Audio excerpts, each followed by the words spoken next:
What's up, ladies and gentlemen? Today we're going to be watching 4 most disturbing Reddit threads. Let's go. Alright, video made by Chillin' Scares. Let's see. On December 10, 2024, Reddit user SuperHeatran2 shared a disturbing discovery they made on the RBI2 subreddit. Okay. The post read, "Terrifying film found at a thrift store. Found this film photo at my thrift store inside an old Kodak carousel box." Alongside this, they posted a picture of the eerie film strip they found. Now, I'm gonna have to blur the image as it's a bit too graphic, but it basically shows what looks like an undressed human body lying on the floor between a bed and a wall. The floor is also covered in blood, with heavy splatters staining both the bed and the walls. It looks like a picture someone took right after committing an absolutely horrific crime. That's insane. Most importantly, it looks disturbingly real, far too authentic to be dismissed as part of a horror-themed art project. About 30 minutes later, the OP came back with an update describing their actions after finding the film, which only made it seem even more legit, reading, "Hello everyone, sorry I'm on my phone, so I'm leaving an update as a comment. Here's what I did. When I saw the photo, I was curious and pointed into a contrast area to look at it, and my body jolted because I was shocked. Okay. I didn't buy the Kodak carousel and just took the photo and went outside. I went to another store next door and called the non-emergency line describing what I saw and that I felt like it was a genuine photo. They told me they're sending an officer when available. She said she didn't have an ETA. The dispatch person told me if I can wait at the thrift store, and I said yes. I'm waiting in my car as of now." About an hour after that, the OP posted a second update, this time describing their interaction with the police, stating, "This may be the last ad you see. With Pi Ad Block, visit your favorite websites and watch ads disappear." The officer arrived a bit after I posted the update. Him and I looked at the photo, and basically he was just looking thoroughly and asked me where I found it, and I just described where I found it. Then him and I walked to the thrift store and showed him the exact box I found it in. He sent a photo of the film to a coworker and spoke to him on it. He then took down my information and told me that he's going to take it to the people who can properly process the image to investigate it. I basically told him how I just thought the carousel was cool, so I opened it to see the condition, and I saw the photo and thought someone left a family photo, so I checked, and it was definitely not a family photo. He then said if there's any more questions or things, he'll reach out to me, but he says it's unlikely since I just found the photo and don't know much about it. He then said thanks, that's all he needed, and then took the box and photo, and then began to walk to the thrift store worker to ask questions, but I left. That's all I have so far, and if I'm being honest, I don't know if I'll get any updates from them, since I'm sure it's hard to go off of a film photo, and since I just stumbled upon it from chance and have no other information other than what I said. Now, usually when something like this is posted on the internet, there's a lot of skepticism surrounding its origin. The first thought most people have is that whoever made the post faked either the whole thing or parts of it for online attention. But in this particular instance, the vast majority of people were convinced that the OP was telling the truth, simply because the picture looked a bit too real. They urged the OP to post more information about where and how they found the film, which they complied with by posting pictures of the box the film was in. One person asked for more details. "Was that the only image in the carousel?" "Yes, it's the only image, but it wasn't in the carousel, it was in the middle of the carousel." An hour later, SuperHeatran also posted a clear picture of the film by using their Apple Watch as a bright backlight. This only confirmed everyone's suspicion that the picture exposed onto the film was indeed real, with one user writing, "This doesn't seem fake. If it is, it's really well done." They further added, "I feel like if it was fake, it would be either more or less gruesome. But there's something about the positioning of the body, the fact that it isn't a more attractive body type, read thin and beautiful for better optics, and the natural pattern of blood on the wall that indicates the victim fought and didn't die immediately. Visible hand/finger marks on the wall in addition to smudges and splatter. Oh, This hell doesn't no. seem like it was some type of dark art project. No. Obviously, I can't say for sure, but I watch a ton of true crime and fiction crime shows. The difference in brutality and realism of the crime scene photos are easy to distinguish. But if this film strip was real, what was its origin? The carousel containing this film appeared to be from the mid-1980s. In another thread, the OP also mentioned that the film was sticky, stating, "I didn't smell it, but yes, it was sticky, as in it would stay on my index finger after pressing on it." This hinted at the old age of the film, as they tend to become sticky when left in a room temperature box for over a decade. So the possibility of it being from the 1980s and early 1990s is certainly high. As for the disturbing contents of the film, there are countless possible explanations, each just as plausible as the next. Some users suggest that maybe it was a trophy photo taken by a serial killer, hell, which bro. begs the question, how could such a thing end up at a thrift store of all places? One user tried to explain this with a personal anecdote, writing, "My mother lives in a seniors community in California and there's a Savers just around the corner. When the old people die, a lot of the time their kids pick up what they cherish and dump all the rest of their parents' stuff at the Savers. Could be the person who donated this didn't know what was on it." That said, a more reasonable theory I came across stated that the film likely belonged to a criminology teacher, reading, "I think a likely possibility is that the carousel belonged to someone who taught classes relating to crime scenes. The photo was accidentally left in the box because it had come away from its slide frame. Only suggesting this because I once found something similar from a house clearance and I knew the person taught some criminology classes." Okay. Another okay. distinct possibility Reasonable, is that the reasonable. carousel originally belonged to law enforcement. Oh, This film okay. could have been evidence relating to an already solved case, and someone simply failed to make sure the carousel was empty before donating it to a thrift store. Whatever the case may be, it's unlikely we'll learn the truth anytime soon. It's been months since the original post, and the OP hasn't made any updates. It's possible they'll get a call from the police at some point with an update, but at least until then, the film strip depicting what appears to be a horrific crime remains an unsolved mystery. Okay, look. If I'm a police officer that's conducting some sort of a visual investigation to solve some sort of crime on those old-fashioned tapes, after I'm done with it, I would store it and put it away. Not like, how do you forget something like that in a box?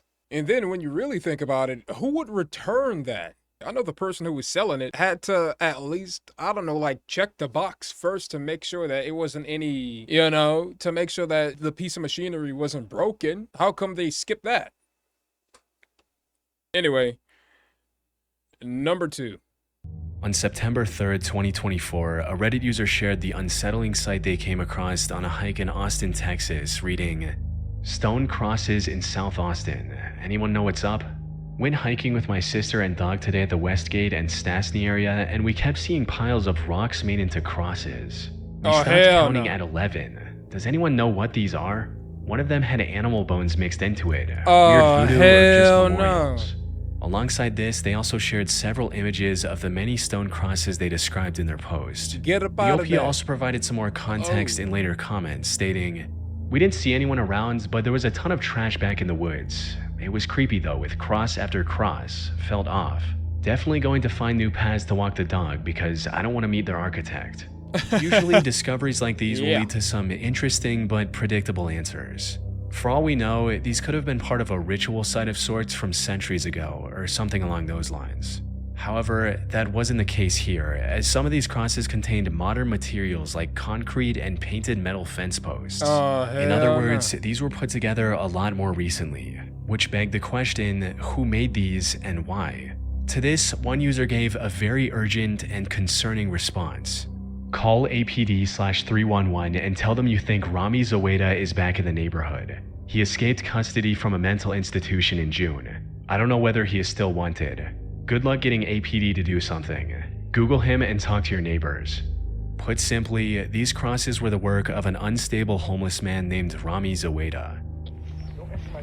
I'm not entering your camp. In the last few years, South Austin residents say they have spotted Rami Zoeda building sculptures, taking a sledgehammer to city property, screaming at all hours of the night, and cutting down trees in the greenbelt using a chainsaw and machete.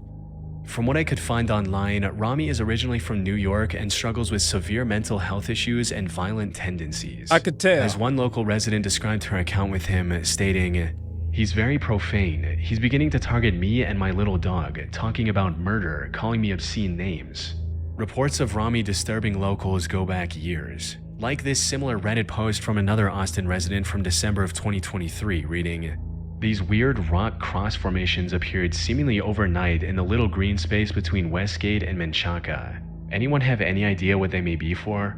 While looking through the wooded area surrounding these strange sightings, I even found what looked like Rami's base of operations. A quick search on the guy also shows that Rami's been doing this for quite a while. He'd been arrested 6 times in less than a year, however all of the charges were either dropped or dismissed.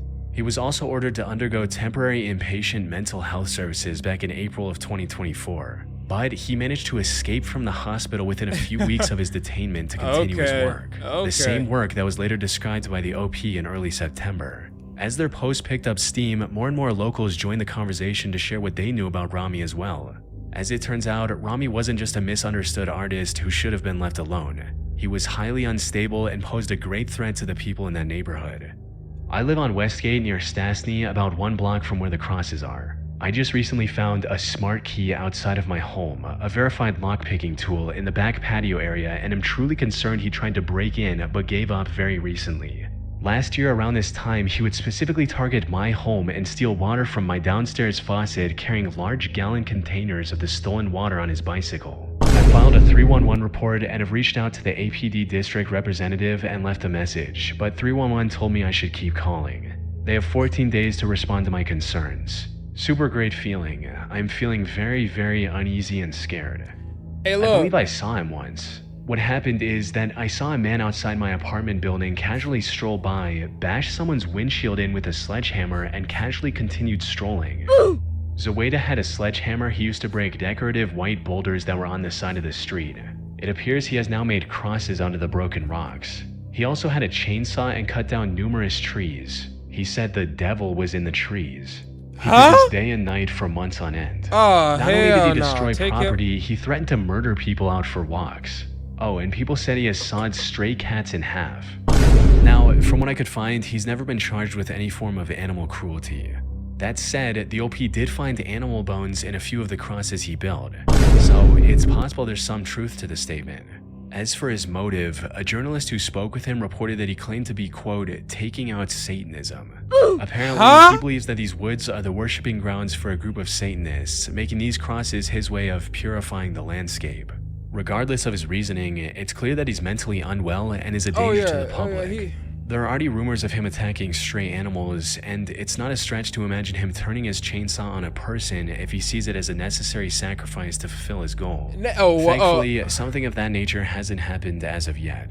He was arrested again in late September and was even sentenced to 240 days in jail. But since he had already spent a long time in confinement in the past couple of years, his sentence was deemed served and he was released. At the time of writing, Rami is still out there and posing a threat to the people around him. Lock his ass up. Hey, look. Ronnie, Rodney, Wavy, whatever you want to call him. They need to lock his ass up. All those allegations on him, stealing water from someone's house, lockpicking someone's house, accusing of sawing animals. Like, saw. Hey, look, try to help him. See if you can help him. If you can't help him, and it clearly looks like you cannot help him, lock his ass up. Because that's just crazy. That's, oh, man. Number 3. On the 14th of December 2017, Reddit user She's Such a Riot made a post about a bizarre and unnerving experience they had many years ago. The post read, "Humans walking in hamster wheels. When I was about 16, I came home from hanging with friends. I was a huge cartoon fan, still am, grabbed some food and settled into my bed to watch Nickelodeon. I knew it was Nick because it was the last channel I watched that day and no one shared the TV in my room. So I turn it on to see this creepy black, white, and gray scene where hundreds of nude humans are walking in a line over these hills in the background towards these giant hamster wheels in the front of the scene. They're walking towards the wheels as a few people are already in the wheels, walking endlessly and mindlessly in this robotic, zombie-like state. The people walking toward the wheels are also in this similar state, as if there's no life within their eyes. They're just cold/robotic. There's this cold, wind-like noise whistling in the background. It looks real, not animated, and as I watch in awe this dark scene, I come to a similar conclusion and ask myself why Nick would have something so live and non-action, really, as the entire scene keeps just repeating itself of more humans walking towards hell no. That's when you turn the goddamn TV I start thinking maybe off. it's just some weird short and it's kind of cool in a dark sort of way, but minutes go by and it starts to get dull watching this same scene not doing anything else. So I quickly change the channel to something else, when in a split second I realize, wait a minute, what did I just watch? And change it back immediately only to find SpongeBob mid-episode.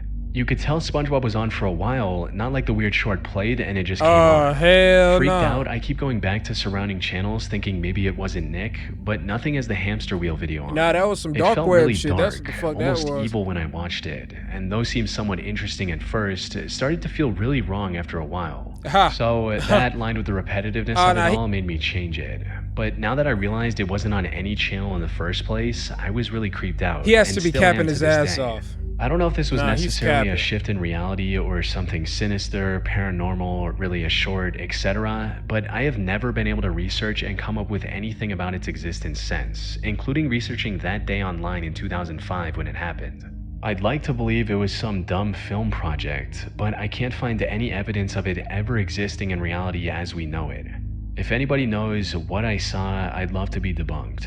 Still somewhat wary of my TV till this day. I should mention that this was posted on the Glitch in the Matrix subreddit, a community which gives credibility to theories like shifts and glitches in reality. But that said, if this particular story really did happen, it raises some very concerning real-life possibilities that are worth considering. That's when you throw the TV away. You can get rid of it and buy yourself a new flat screen TV. Oh crap, it was 2005. I guess you're screwed. The idea of randomly coming across something so deeply unsettling on TV, only for it to vanish without a trace, is terrifying on its own. However, what makes this particular case even more disturbing is just how many people remember seeing something similar in the past. I'm pretty sure I saw it too. I think I saw part of this. I actually think I remember this. I know I saw it too. Though, if it was real, how exactly did it happen? Some people tried to explain the weird occurrence with a more mundane answer, suggesting that it might have been an ad that was played at the wrong time, with one person writing, "Sounds like a commercial that glitched through the network. It does happen, but it's pretty rare. May have been an ad for an antidepressant or a PSA, probably wasn't a broadcast intrusion." However, this theory falls apart quickly when you consider that this happened on Nickelodeon, a kids channel. Any ad or PSA featuring seemingly nude people would have never been allowed on that channel in the first place. Another just as likely theory is that this was the result of a TV hijacking, similar to the infamous Max Headroom incident that happened during a Doctor Who broadcast back in 1987. I'll get you a hot drink, miss. Some dry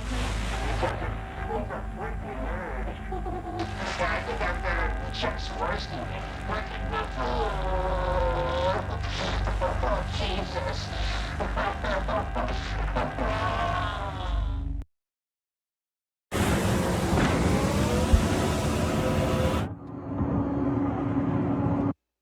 Kids channels were frequent targets for these signal intrusions. More importantly, many of these hijackers chose to broadcast explicit or unsettling content after gaining access, similar to what the OP described in their post. Weird. As for why there's no information about this hijacking online, a comment from a deleted user shed some light on it, stating, "I'm not sure what happened considering the year, but back in the day, television frequencies often got hacked. It's called a broadcast signal intrusion. Max Headroom is often the case most referred to. However, it is possible in my mind that this was either swept under the rug or not reported, considering it was on a kids channel in a period that was still technically before the popularity of social media." Facts. However, even if we assume it was a Facts. TV hijacking, that still leaves us with a massive unanswered question. What exactly did the OP see on their screen that day? I don't Was it wanna from know. a movie or a TV show No. or something else entirely? Nope. One user posted a link to Metachaos, an animated horror short film that shares some similarities to what the OP described in their post. Unfortunately, this likely isn't what the OP saw that day. This short doesn't feature anything even remotely close to walking in a line or running on a hamster wheel. Also, it was released in 2010, a full 5 years after the supposed hijacking. A more recent comment suggested something far more plausible, reading, "Okay, I know this is a dead topic, and I don't know if someone already said this before, but do you think it maybe could have been related to anything of those old MacBook Lemmings commercials? I just saw a compilation of a few and it reminded me of this.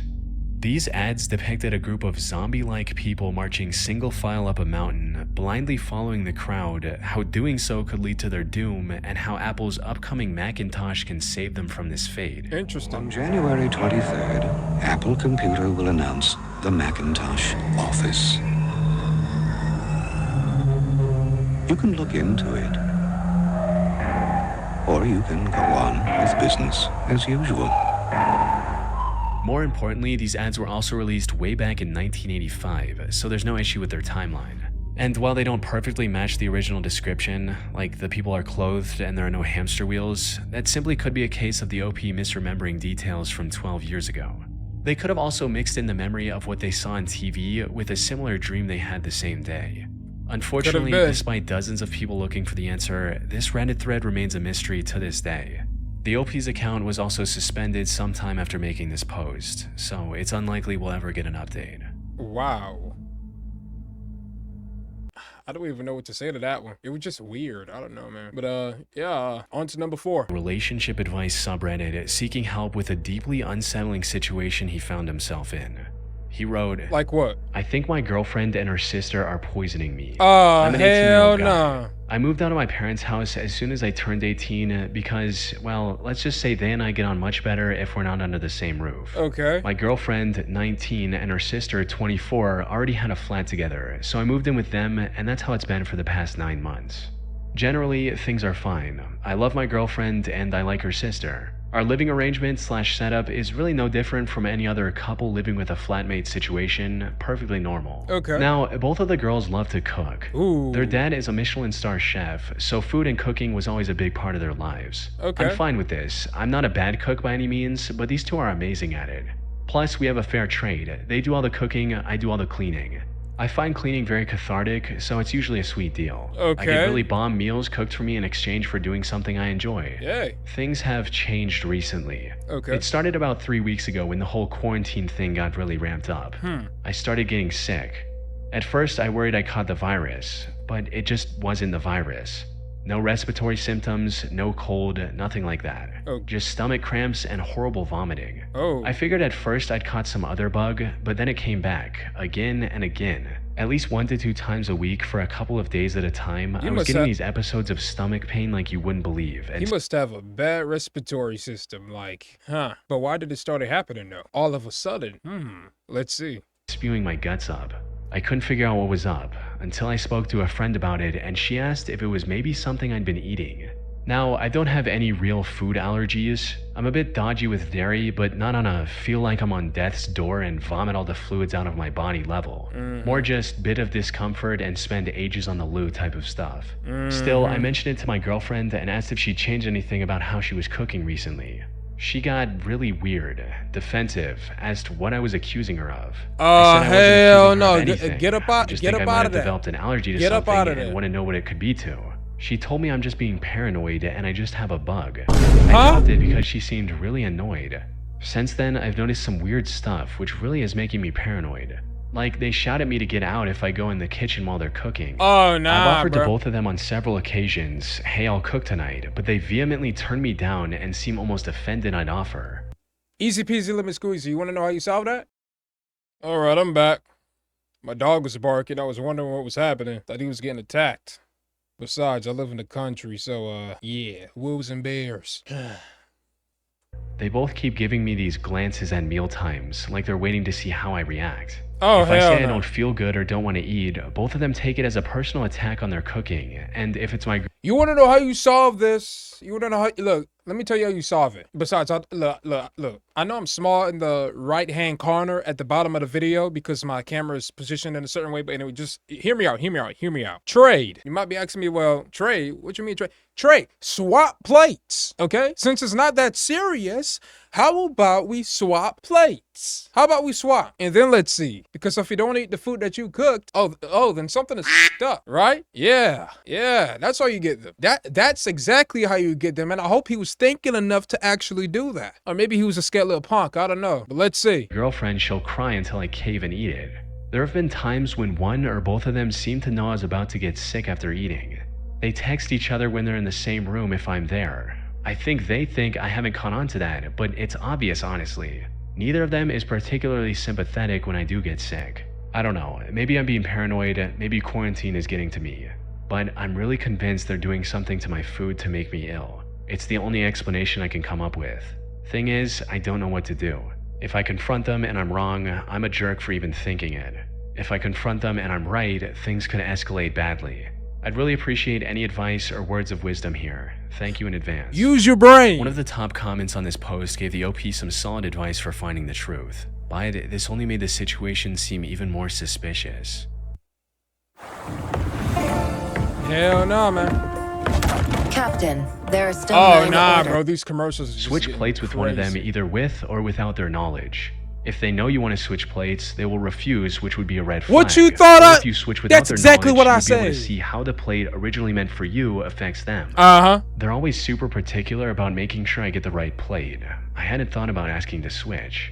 But the thing is, this could have gone either way. As one commenter pointed out, I've seen this before. It was a post on here. A person's husband was a cook and started using some kind of spice. He didn't believe it was making her sick. She got tested and was in fact allergic. He confessed and they reconciled. In another post, a fellow was using garden slugs in his girlfriend's meals on purpose. You need to consider both possibilities. The second half of this comment was referring to a now deleted post from March of 2020. In it, a woman sought advice on what to do after making the horrifying discovery that her partner of 4 years was putting garden slugs in her food. In addition to being incredibly gross, this was also highly dangerous as these slugs can contain brain-eating parasites. Put simply, there was no obvious Whoa. answer to the OP's predicament. On the one hand, it's entirely possible that the OP was just being paranoid. This could have also been an early sign of a mental health issue, where he's seeing patterns and behaviors that don't actually exist. A few people also suggested a gastrointestinal test to see if there was something wrong with his stomach. This is because conditions like Crohn's disease can cause persistent digestive issues regardless of diet.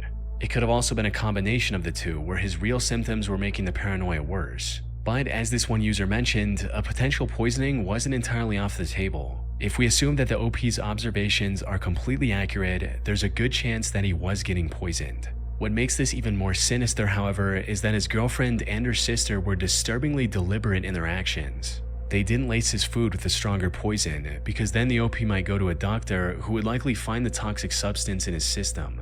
Instead, they were poisoning him slowly, likely in the hopes of keeping him oblivious until his eventual death. That's crazy. Many people took this work. possibility seriously, with some even brainstorming ways for the OP to protect himself without jeopardizing his relationship if it all turned out to be a misunderstanding. Yeah. I don't have a magic bullet answer for you, but I can tell you what to do. I would play dumb, announce that I would be cooking for myself from now on because it would not be fair to force my new, as of yet unidentified allergy on them and their amazing cooking. From there, I would be careful about my food. If I open it, it gets used all the way, nothing left open. All of this would serve twofold. First, if you still get sick every other week while having full control of your own food, you know something bigger is going on here medically, and the paranoia toward them is unjustified. Yep. If it works, you might just need to work on getting the hell out. Yeah. All this being said, the most important part of this is to play dumb and stand your ground, Yes. claiming it is all for their happiness and convenience. Unfortunately, we'll never know if he followed the advice from this thread, Why? what ultimately happened, or even if he's still alive. He made this post with an anonymous throwaway account, which was also suspended shortly after this thread's creation. From what I could find, there haven't been any further updates on this post from any other accounts either. Maybe one day the OP will return with all the answers, but at least until then, we can only hope that he's alive and well. Damn.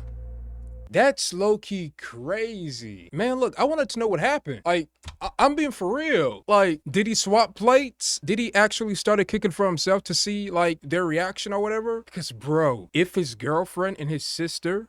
No, if his girlfriend and her sister were poisoning him to get a reaction? Oh my god. But I guess we'll never know because his account is suspended. Wow. Crazy work. Jesus, man. Thank you guys for watching the video all the way towards the end, and I'll see y'all guys on the next video. Goodbye. Peace. Whatever you want to call it.